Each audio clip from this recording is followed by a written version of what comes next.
রাত্রে তুমি আমার ডাকছো, কোনো সমস্যা হচ্ছে? কোনো সমস্যা না।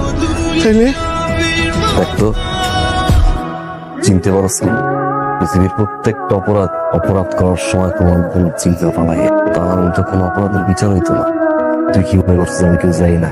সব কি দোষ করছিল আমার বোনটা? আমার নিষ্প্রাপ্য কি দোষ করছিল?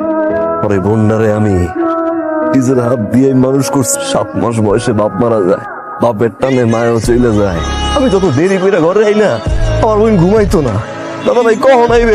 দাদা ভাই কি খাইবেন? এই বন্ধু তুই মারছিস জানোয়ারের বাচ্চা। শিক্ষক ছাত্রী সন্তানের মতো সন্তানকে দর্শন করলি, মারলি কেন? বাঁচাই রাখতি।